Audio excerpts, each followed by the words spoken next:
రాముడి గురించి తెలియని వారు లేరు ఈ దేశంలో. కానీ రాముడు జన్మించడానికి ముందు ఏం జరిగింది, అసలు అయోధ్య ఎంత గొప్పగా ఉండేది, దశరథుడు ఎట్లా పాలించేవారు, రాముడు ఈ భూమి మీదకి రావడానికి కారణాలు ఏంటి, దానికి ఎవరెవరు కారణాలు అయ్యారు అనే అంశాల గురించి మనం క్లియర్గా వీడియోలో మాట్లాడుకుందాం. ఇందులో మాట్లాడబోయే ప్రతి అంశం కూడా భారతీయ లేదా హిందూ పురాణాల నుంచి, ఇతిహాసాల నుంచి తీసుకున్నది మాత్రమే.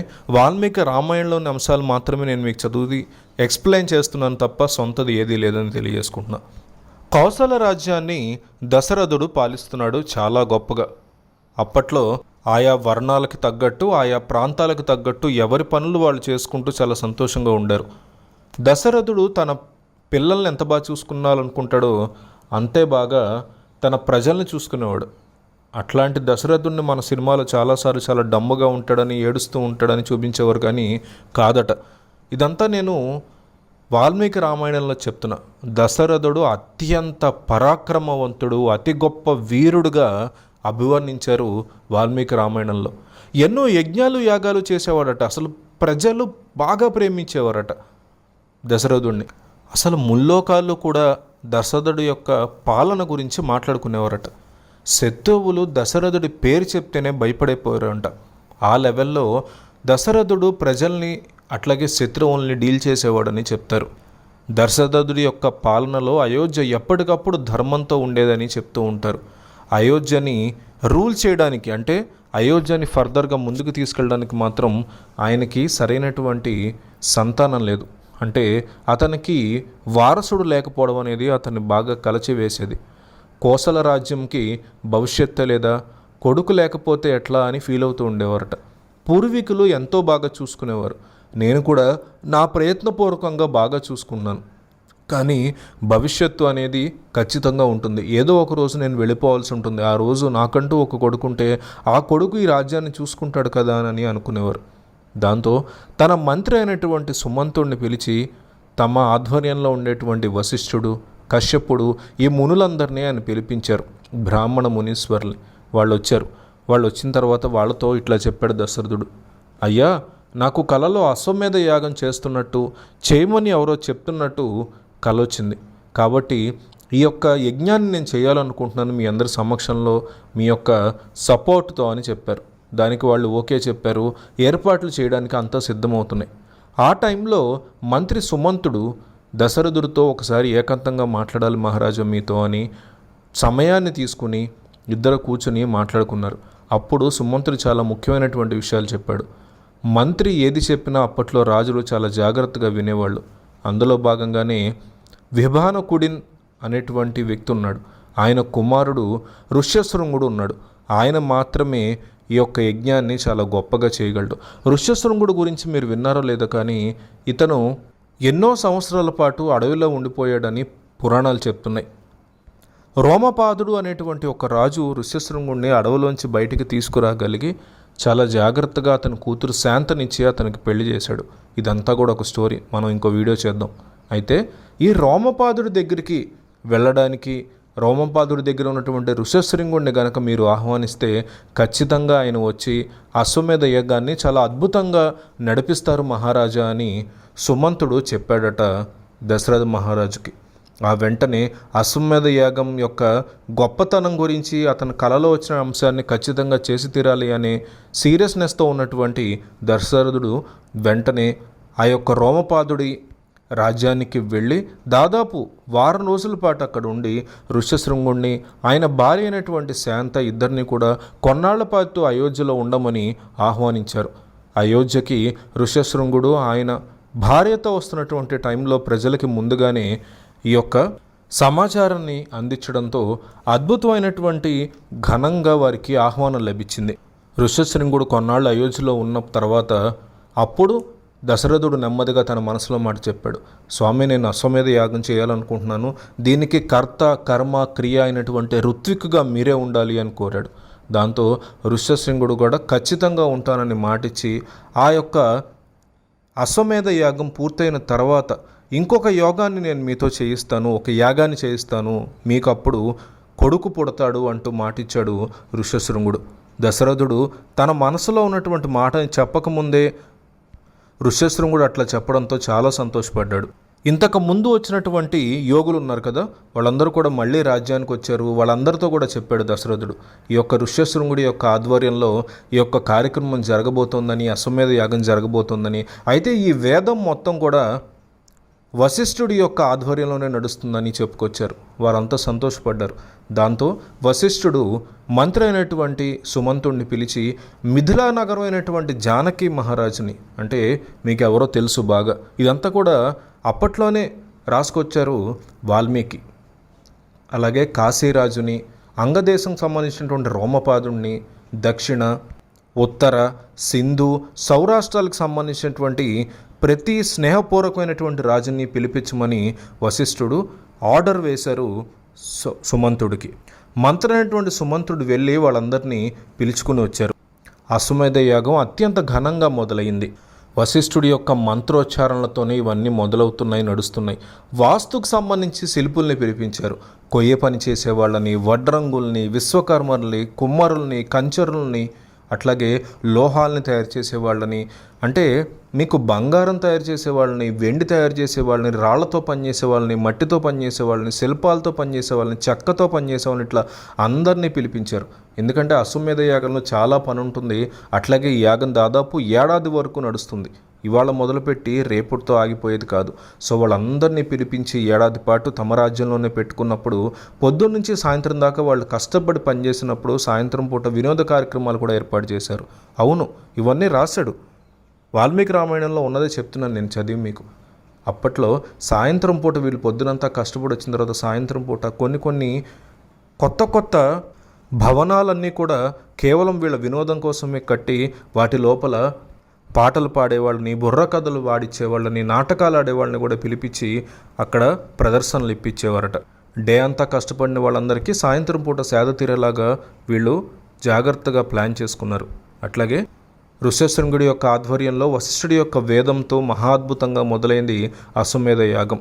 అయోధ్య దగ్గర ఉన్నటువంటి, ఇప్పటికీ మీకు అయోధ్య దగ్గర సరయూ నది ఉంది కదా, ఆ సరయూ నది ఒడ్డున అవతల పక్క నార్త్ సైడ్ ఈ అశ్వమేధ యాగం అప్పట్లో జరిగిందని చెప్పారు. ఇప్పుడు కూడా మీరు అయోధ్య వెళ్తే అక్కడ కూడా రాసి ఉంటాయి ఇవంతా. యాగంలో పాల్గొన్నటువంటి అందరికీ కూడా దానాలు ఇచ్చారు దశరథ మహారాజు. అంటే మీకు అందులో వచ్చిన వాళ్ళకి ఎవరైతే చెప్పానో ఈ విశ్వకర్మలు, కుమ్మరులు, కొయ్య పని చేసేవారు, వాస్తుశిల్పులు, వడ్రంగులు, వీళ్ళకి మాత్రమే కాదు, చూడడానికి వచ్చిన వాళ్ళకి, మునీశ్వరులకి, అందరికీ కూడా. అంటే వాల్మీకి రామాయణంలో వాల్మీకి ఏం రాశాడంటే దాదాపు 1,000,000 బంగారు నాణాలని ఆయన అందరికీ కలిపి దానం ఇచ్చాడు అని రాశాడు. ఇవన్నీ ఇచ్చేసిన తర్వాత కూడా ఒక పేద బ్రాహ్మణుడు వచ్చి దశరథుడి వద్ద, అయ్యా నాకు కూడా ఏదో ఇమ్మండి అని అడిగితే తన చేతిలో ఉన్నటువంటి బంగారు కడియాన్ని అప్పటికప్పుడు తీసి ఆయనకిచ్చి ఆయన కాళ్ళకు నమస్కారం చేసుకున్నాడట దశరథ మహారాజు. దాదాపు ఏడాది పూర్తయిన తర్వాత ఈ అశ్వమేధ యాగం పూర్తయింది. దాంతో ఇప్పుడు నాకు కొడుకు కావాలి, ఇంతకంటే మంచి యాగాన్ని మీరు నాతో చేయిస్తారు కదా అని ఋష్యశృంగుడిని అడిగాడు దశరథుడు. దాంతో అప్పుడు మొదలైంది పుత్ర కామేష్టి యాగం. పుత్ర కామ ఇష్టి యాగం. పుత్ర అంటే కొడుకు, కామ అంటే కోరిక, ఇష్టి అంటే ఇష్టమైనటువంటి యాగం. అందువల్ల వీళ్ళు దీన్ని పుత్ర కామేష్టి యాగంగా నామకరణం చేసి అద్భుతమైనటువంటి యాగాన్ని మొదలుపెట్టారు. వేదంలోని మంత్రాలని ఔపోసనగా చేసుకుని మొదలుపెట్టినటువంటి యాగం ఇది ఋష్యశృంగుడి చేతుల మీదుగా జరగడం మొదలుపెట్టింది. పుత్రకామేష్టి మొదలవటంతోనే మీకు ఎంతోమంది దేవీ దేవతలు కనిపించకుండా ఆకాశంలో నిలబడేవారట. ఇదంతా కూడా రాసినటువంటి వాల్మీకి రామాయణంలోంచి చెప్తున్నా. ఆకాశంలో ఎవరికి కనిపించకుండా దేవీ దేవతలు ఉంటున్నప్పుడు నడిచినటువంటి కథ చాలా చాలా ముఖ్యమైనది ఈరోజు మనం మాట్లాడుకునే దాంట్లో. వాల్మీకి ఏమంటాడంటే, అట్లా దేవీ దేవతలు కింద పుత్రకామేష్టి యాగం జరుగుతున్నప్పుడు, ఏ యాగం జరుగుతున్నా దేవీ దేవతలు వచ్చి నించుంటారని అంటారు ఇప్పటికీ. అయితే ఆ రోజు అట్లా వచ్చి నిలబడినప్పుడు ఈ దేవీ దేవతలు నించున్న టైంలో బ్రహ్మదేవుడు కూడా రావటం, బ్రహ్మదేవుడితో రావణాసురుడి గురించి దేవీ దేవతలందరూ మొరపెట్టుకోవటం. అయ్యా, ఆ లంకా నగరాన్ని పాలించేటువంటి ఆ వ్యక్తి ఉన్నాడు చూసారా, ఆ రావణాసురుడు అతిపెద్ద రాక్షసుడు, మేము అతన్ని సంహరించలేకపోతున్నాం, మేము అతన్ని అసలు కొంచెం కూడా అదుపు చేయలేకపోతున్నాం, మా వల్ల అస్సలు కావట్లేదు, ఏదన్నా చేద్దాం, ఉదాహరణకి లంకా నగరంలో వర్షాలు పడకుండా చేద్దామంటే మీరు ఇచ్చినటువంటి వరాలు అతనికి నెత్తి కూర్చున్నాయి. మీరు ఇచ్చినటువంటి వరాలకు మేము గౌరవం ఇవ్వాలి కాబట్టి అతన్ని ఏమీ చేయలేకపోతున్నాం. అతను ఘోరమైనటువంటి పనులు చేస్తున్నాడు. మునీశ్వరులు తపస్సులు చేసుకుంటే వాళ్ళని భగ్నం కలిగిస్తున్నాడు. యజ్ఞ యాగాదులను కూడా అతను ఆపేస్తున్నటువంటి పరిస్థితి. కాబట్టి అతన్ని ఆపాలన్నా మేము చేయాల్సింది ఏంటి? ఎందుకంటే అతను మమ్మల్ని ఇంత దారుణంగా హింసిస్తున్నాడంటే ఇక సామాన్య మానవుల పరిస్థితి చెప్పక్కర్లేదు. రావణుడి దగ్గర ఉండేటువంటి అనేక మంది రాక్షసులు ప్రజల్ని తీవ్రంగా ఇబ్బందులకు గురి చేస్తున్నారు. కాబట్టి ఈ రకమైనటువంటి దారుణ పరిస్థితుల నుంచి ప్రజల్ని అట్లాగే దేవీ దేవతలను మీరే కాపాడాలి అని బ్రహ్మదేవుడి వద్ద మొరపెట్టుకుంటున్నారు. అంతేకాదు, కనీసం సముద్రాన్ని కూడా అతను వదలడు. సూర్యుడు కూడా తనకు తగ్గట్టే బగబగలాడాలనుకుంటాడు. లంకా నగరానికి వచ్చేటువంటి గాలి కూడా ఆ లంకా నగరానికి వచ్చినప్పుడు నెమ్మదిగా వీయాలని ఆజ్ఞ వేశాడు. లంకా నగరం ఒడ్డున ఉండేటువంటి సముద్రుడు కూడా, అలలు కూడా చాలా నెమ్మదిగా లంకా నగరాన్ని తాకాలని అతను ఆజ్ఞ వేశాడు. ఇట్లా పంచభూతాలను కూడా అతన్ని చేతిలోకి తీసుకోవాలని అతను ప్రయత్నిస్తున్నాడు అని బ్రహ్మ వద్ద వారు మొరపెట్టుకున్నారు.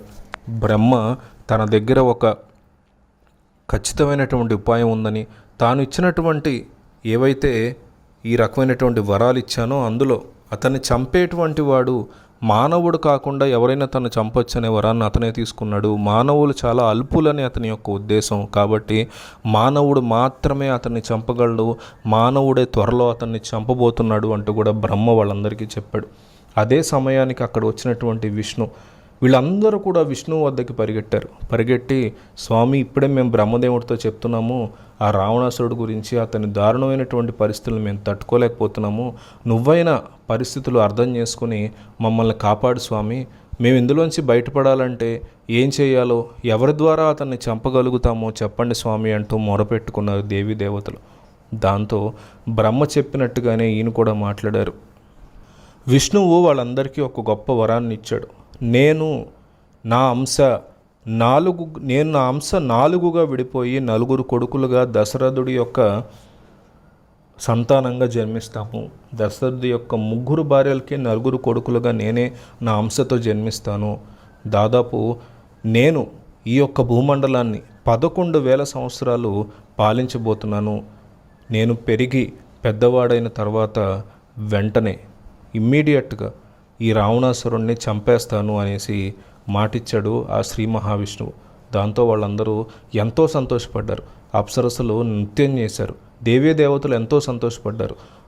మునులందరూ కూడా వెంటనే వేద మంత్రాలు అందుకున్నారు.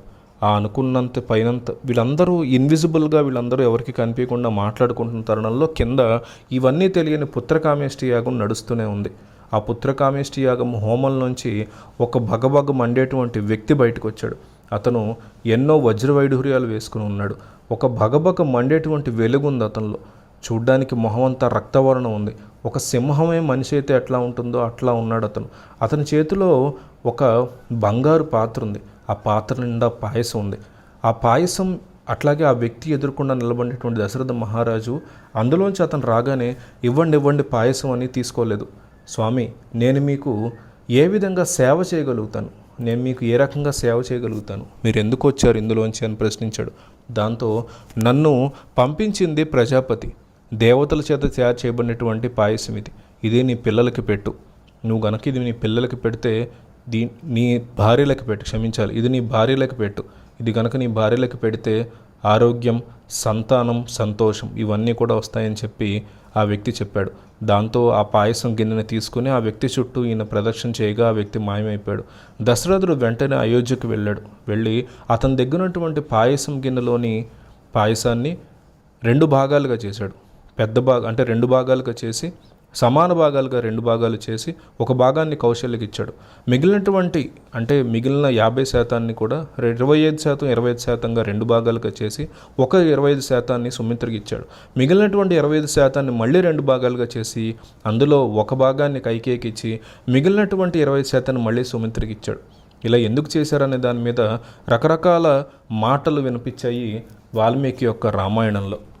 అట్లాగే మిగతా రామాయణంలో కూడా విడివిడిగా వేరే విధంగా డిస్ట్రిబ్యూట్ చేసినట్టుగా ఉంది. ఇది జరిగినటువంటి అదే క్షణంలో బ్రహ్మ దేవీ దేవతలందరినీ పిలిపించారు. ఏ రోజైతే పుత్రకామేష్టి యాగం జరుగుతున్నప్పుడు వీళ్ళందరూ కూడా ఎవరికి కనిపించకుండా ఆకాశంలో మాట్లాడుకున్నారో ఆ ప్రతి దేవీ దేవతని పిలిపించి శ్రీమన్నారాయణుడు మహావిష్ణువు ఈరోజు తన యొక్క అంశని 4 భాగాలుగా విభజించి ఈరోజు భూమి మీదకి రావణాసురుని అంతం చేసే ఒక మహాశక్తిగా ఎదగబోతున్నాడు. అంతేకాదు అతను మానవాళి మొత్తానికి కూడా ఒక ఆదర్శ పురుషుడుగా ఎదగబోతున్నాడు.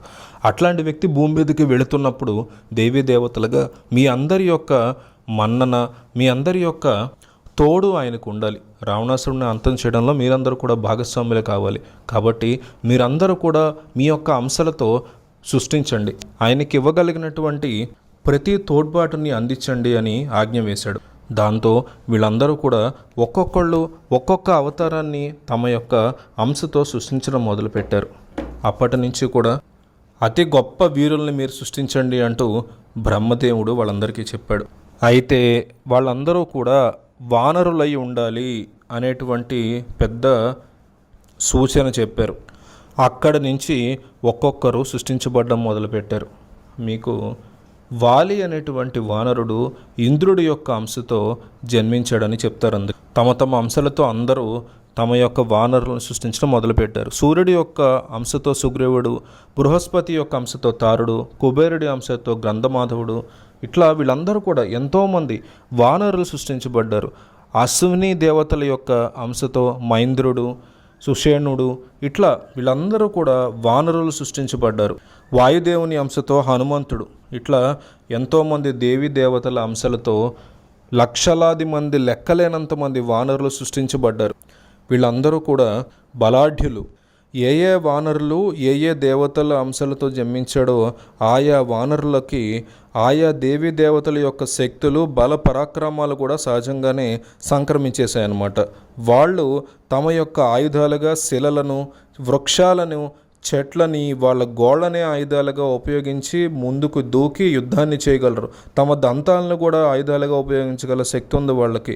వీరందరూ కూడా కృక్ష పర్వతం మీద నివసించేలాగా మొత్తం సిద్ధం చేసి పెట్టారు కార్యక్రమం అంతా కూడా. శ్రీమన్నారాయణుడు విష్ణువు యొక్క రాకముందు ఇదంతా కూడా సిద్ధం చేసి పెట్టారు బ్రహ్మదేవుడు. వీళ్ళందరికీ, వానరులందరికీ కూడా నాయకులుగా ఈ వాలి, సుగ్రీవుడు, హనుమంతుడు వీళ్ళందరినీ కూడా పెడుతూ వాళ్ళ యొక్క అడుగుజాడలు నడుస్తూ ఉన్నారు. ఎంతో బలం కలిగినటువంటి వాలి తన యొక్క భుజ బల పరాక్రమాలతో వానరులందరినీ కూడా రక్షిస్తూ ఉన్నాడు. దేవతలందరికీ రాజు ఎవరంటే దేవేంద్రుడు. దేవేంద్రుడి అంశతో జన్మించినటువంటి వాలి అవటం వల్ల ఇక్కడ దేవేంద్రుని యొక్క కుమారుడైనటువంటి వాలి రాజుగా ఉన్నాడు వానరులందరికీ కూడా. మొత్తం భూమి మొత్తం కూడా చాలా చోట్ల ఎక్కడ చూసినా రకరకాల రూపాల్లో, రకరకాల ప్రాంతాల్లో ఈ వానరులు అట్లా ఉన్నారు. ఇక శ్రీ మహావిష్ణువు మానవుడుగా అవతరించిన తర్వాత ఆయనకి సహాయం చేయడానికి సృష్టించబడ్డారు వీళ్ళంతా, ఇంకా ఆయన రాకక ముందే. మొత్తానికి దశరథ మహారాజు గారు ఎప్పుడు పుత్రుడు జన్మిస్తాడా అని ఎదురు చూస్తూ ఉన్నారు. ఇక ఋష్యశృంగుడు, ఆయన భార్య శాంత, అలాగే అంగదేశపు రాజు రోమపాదుడితో కలిసి దశరథ మహారాజు వద్ద సెలవు తీసుకుని వారు వెళ్ళిపోయారు. ఇక గడియలు దగ్గరికి వచ్చేసాయి. కౌసల్య శ్రీరాముణ్ణి ఆమె ప్రస్తుతం గర్భంతో ఉన్నారు. అసలైనటువంటి గడియలు వచ్చేసాయి.